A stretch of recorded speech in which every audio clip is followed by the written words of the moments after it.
Bonjour à tous, c'est Charles de la chaîne RC Models et aujourd'hui je vais vous présenter la Ninco Blaster XB10. C'est un buggy qui est très bien fini car il a beaucoup de pièces en aluminium comme le support d'amortisseur avant et arrière ainsi que les amortisseurs. Là nous avons des roues pistes pour avoir plus de grip sur le goudron. Ce ne sont pas les roues d'origine, hein. Donc ici nous avons des amortisseurs hydrauliques pour bien absorber les chocs des bosses. Ici nous avons des biellettes à pas inversées pour régler l'angle de carrossage et de pincement. À l'arrière nous avons qu'un seul type de réglage, comme sur la plupart des buggy 1/10 débutants. En général on peut régler qu'un seul réglage à l'arrière. La carrosserie est disponible que dans ce coloris vert, noir et gris.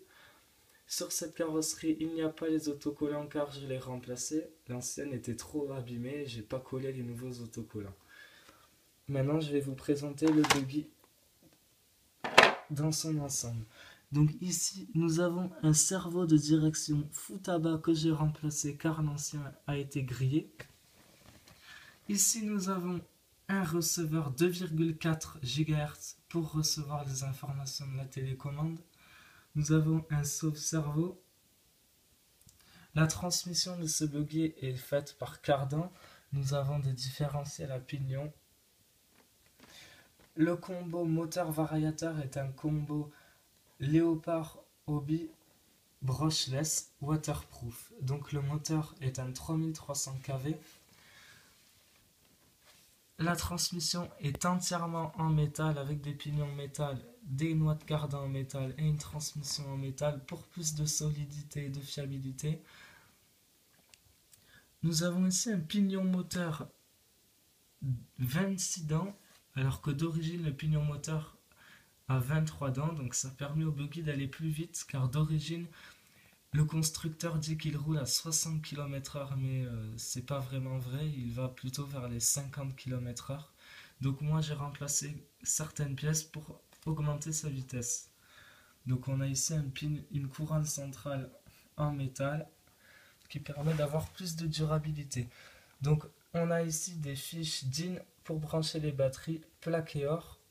Elles sont d'origine, c'est toujours mieux que les prises Tamiya qui fondent avec le temps quand on utilise des batteries LiPo.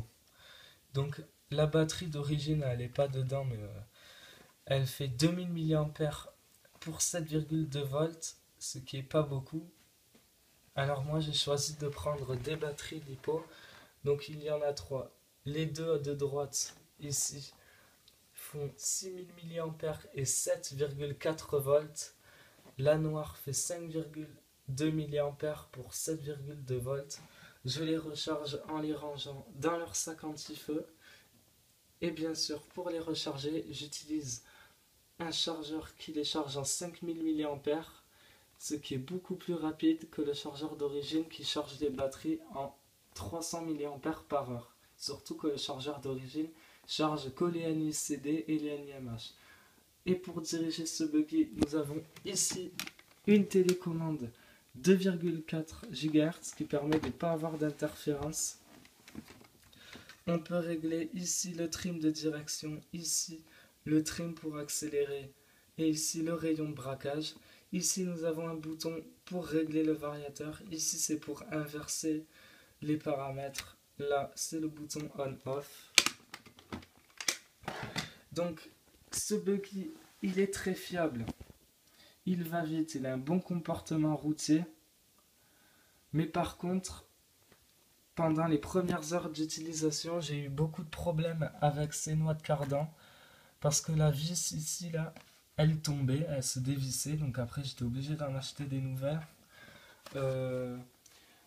Il faut changer l'huile des amortisseurs pour en mettre une huile un peu plus visqueuse parce que sinon il fait des sauts.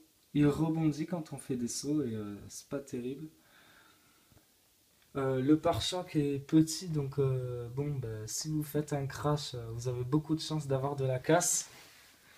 Celui de l'arrière est très petit aussi. Mais sinon c'est un buggy fiable. Merci de m'avoir écouté. N'oubliez pas de liker cette vidéo et de vous abonner à la chaîne et de la partager sur Twitter